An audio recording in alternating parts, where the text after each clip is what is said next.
When an idea lives far beyond its birthplace, it transforms into something legendary. Here we call this the Chief's Kingdom, the expanse of those that define the Chief's spirit. Anchored smack dab in the middle of the United States, this kingdom has no earthly boundaries. From its Midwestern roots, it grows. It covers plains and deserts, rolls over seas and mountains, and rushes right into our hearts. It spans generations, races, creeds, until it finally touches the rugged landscape of our hopes and dreams. This kingdom was not built on stone or mortar, no. It was modeled on the stories of sport and valor. And each year, new chapters are etched into this never-ending saga. 20, 15, 10, touchdown! And although there is one special place called home, wherever you hear the thunder of red and gold, wherever a hero is remembered, or another one born, wherever the will of people give life to the game, welcome, neighbor. You're in the Chief's Kingdom.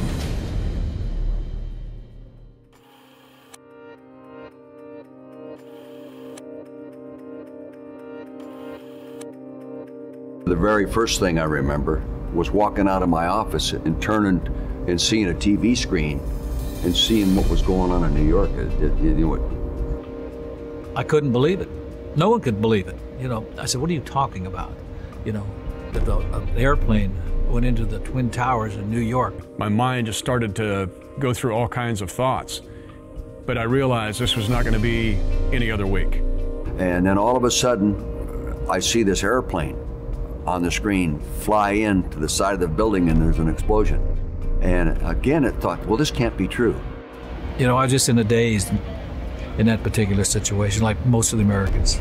We did there in the Pentagon what everybody around the country, here in Kansas City and everywhere, we're doing, and it's turning on TVs or turning on the radio or getting that phone call that was alerting the nation to what was going on in New York. That little voice in the back of my head that I'm sure so many people around the country had as well that said, you know, this doesn't smell right. I was probably like everybody else. I thought maybe some small plane had got disoriented and crashed into the tower. But then I looked at it closer and I thought, no, it's too perfect. This looks contrived.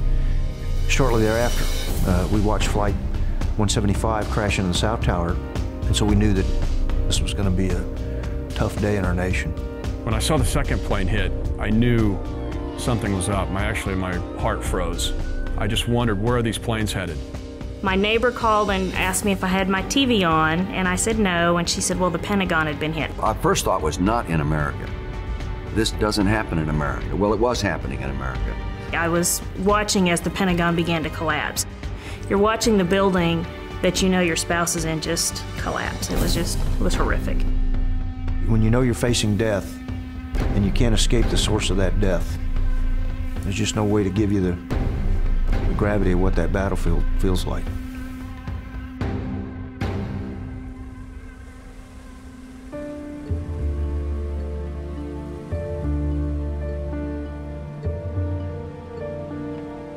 You know, getting into the Pentagon is you know, the commute is sometimes rough in D.C. If not every day, it's rough.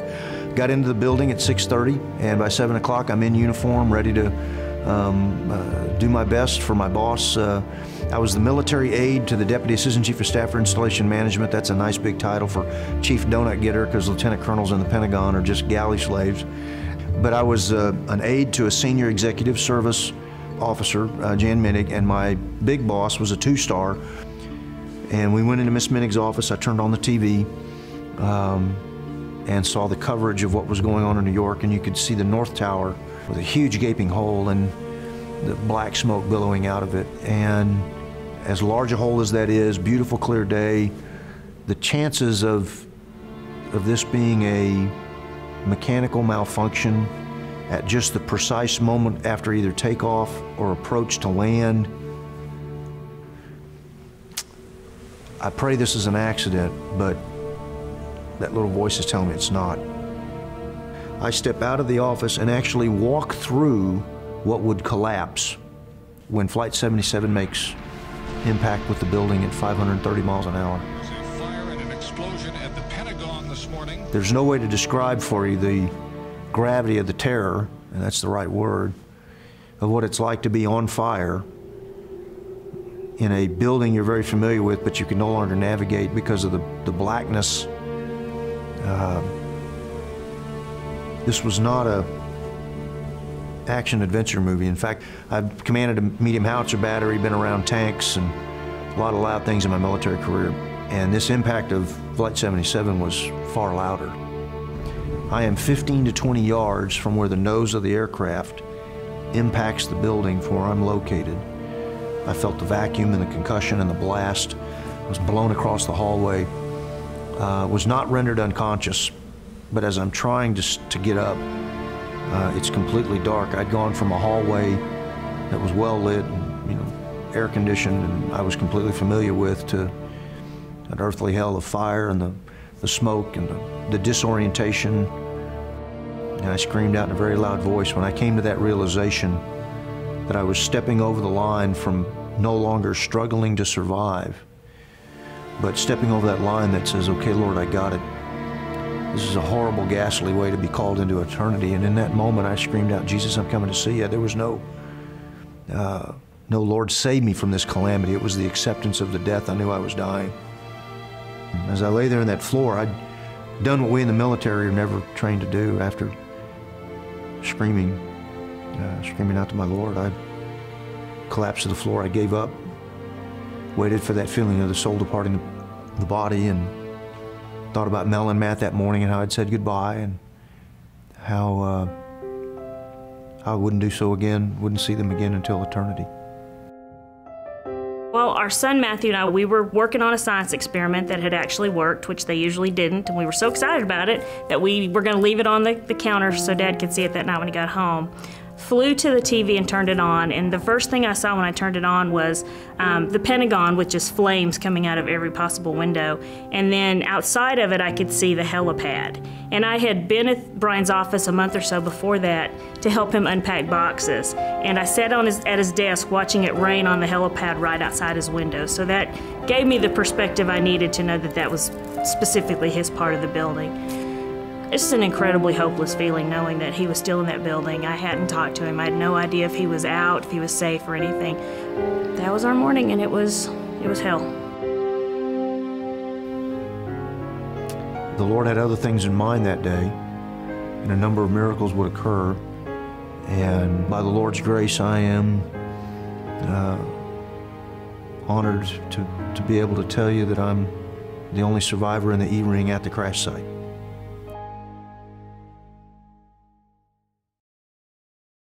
Chief's Kingdom is brought to you by Hy-Vee. Hy-Vee, where there's a helpful smile in every aisle. Bud Light, the sure sign of a good time. Here we go. And the University of Kansas Hospital, the official healthcare provider of the Chiefs.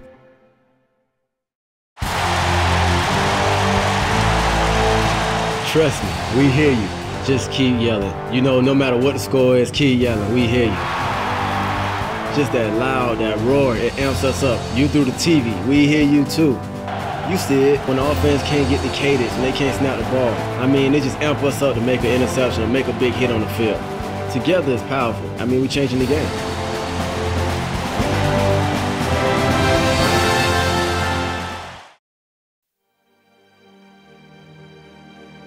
The horrific events of 9/11 are often recounted as a whole, a single body of suffering, created from thousands of stories.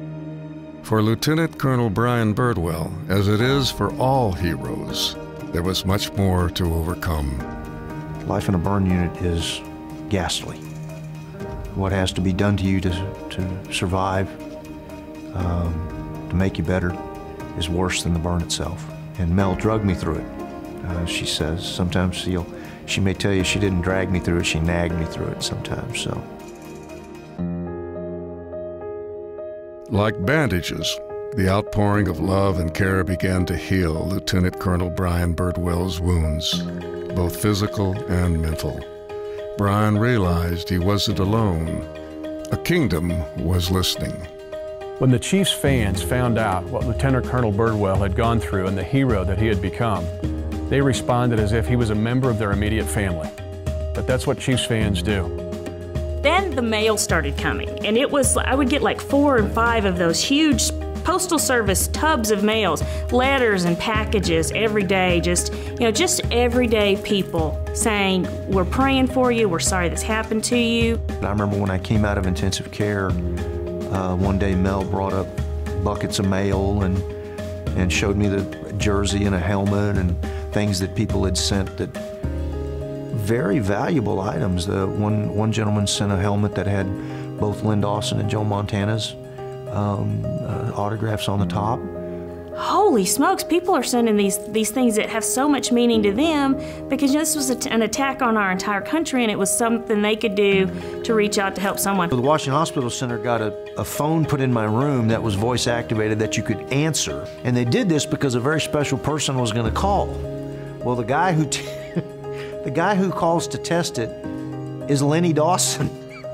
Well, Lieutenant Birdwell, I got the word that he had been involved in the 9/11 and was burned seriously, real seriously, and he was a Chiefs fan, and so somebody got word to me about his situation, that he was a great Chiefs fan. He was suffering at that particular time and asked if I would call, and I said, absolutely, call him. And I did not recognize his voice at first, because he said first, this is Leonard Dawson. Leonard who? And I didn't put Leonard together the way I should have. That is my name. My name is Leonard.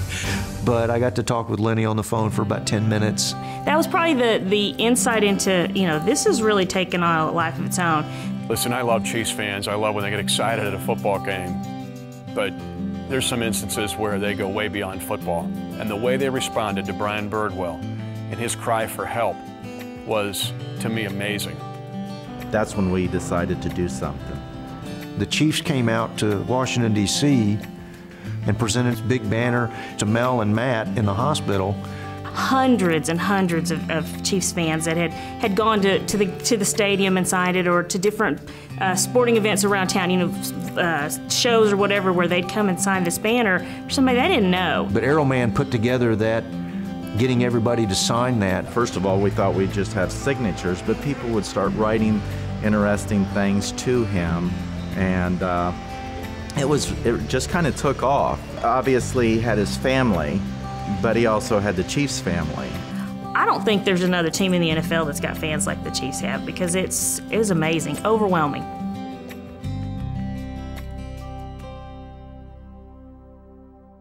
I pull up to the game and all I smell is barbecue. I see everybody with their jerseys on, just out tailgating. Everybody's yelling, honking their horns in their cars, offering me barbecue on the way before the game. I mean, everybody's just friendly. I mean, it's just a wonderful city to play football in, man. Our fans are good in the stadium and out of the stadium. They just treat everybody with respect, and you gotta love that. This city is built like a family. This is a great place to be, and I love it.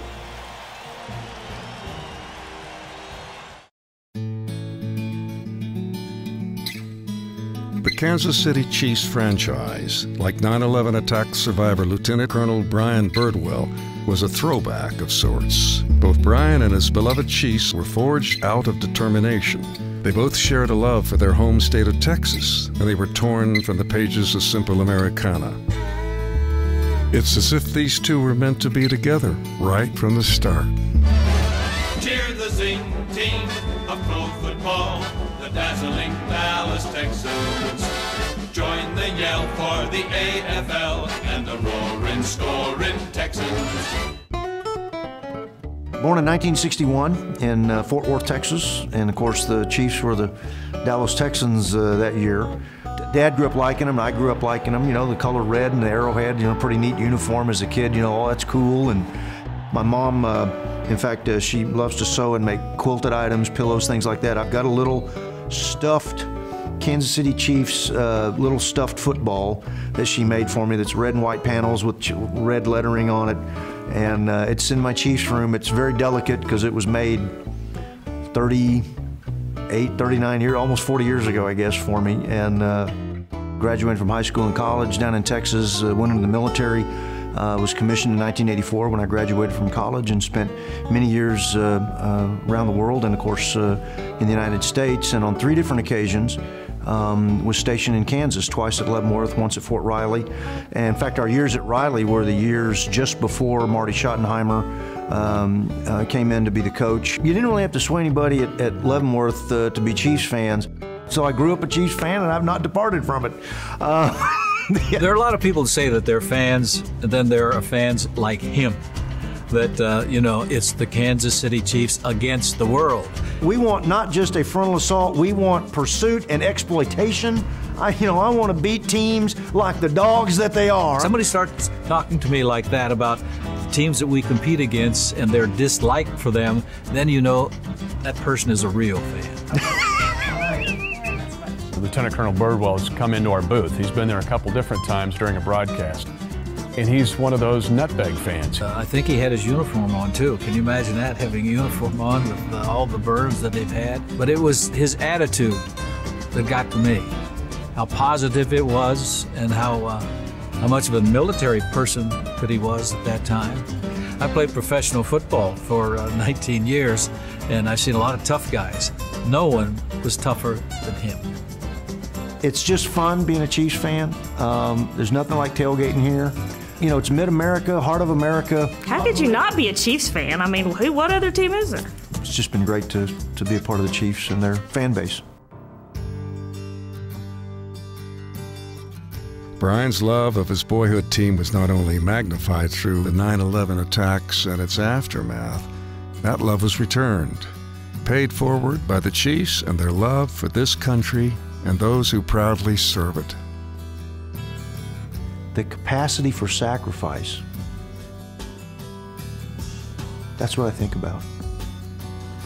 And the way the Chiefs were part of that, not just for me, but so many veterans in the times that I've been back to Arrowhead, whether it's as an invited guest or a fan in the stands, and they're always honoring somebody that's wearing the uniform, whether it's from Riley or Whiteman or wherever it may be. The Chiefs get it like so many other men and women get it. Veterans get a welcome, they get a thank you, they get a well done, and they get a just honor in returning home.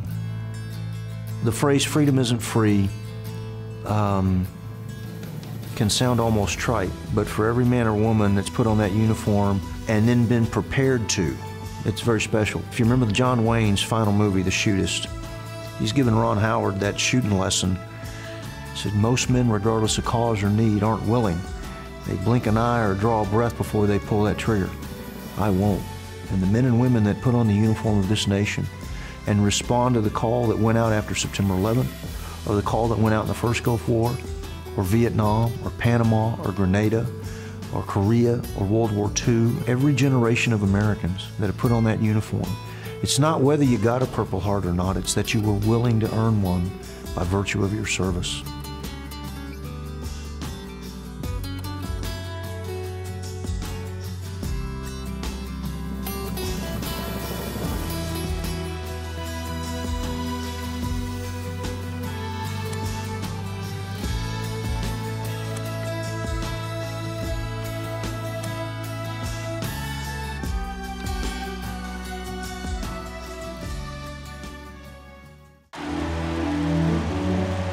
Together is powerful. That's something I preach to the team, because I know that with a team, a lot can be accomplished, much more so than just an individual trying to get things done. In this game of football, it's a team game. And so the offense, the defense, the special teams, and the fans, they all pull together to help win the ball game.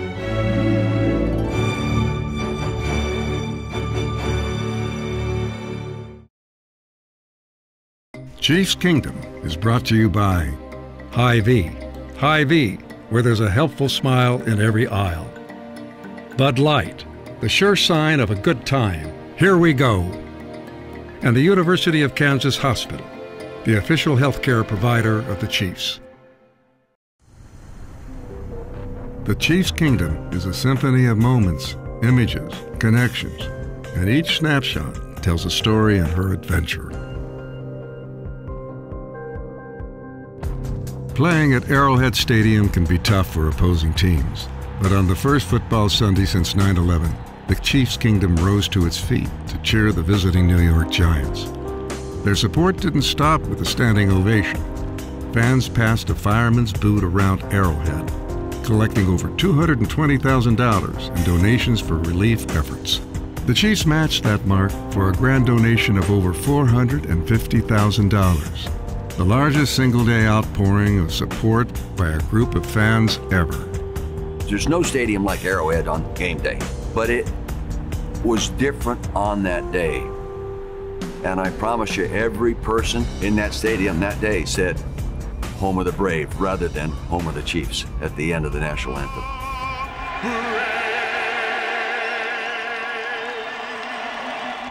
Next, on Chiefs Kingdom. You walk into my house, you think you're walking into a Chiefs museum. You'd have thought I had a career with them. I got cut so many times. I used to joke that I had a gold travel card from Greyhound. But the bottom line is, he told me to my face, he said, "Son, you are not a football player." But Hank Stram also gave me direction for what was to be my life's work.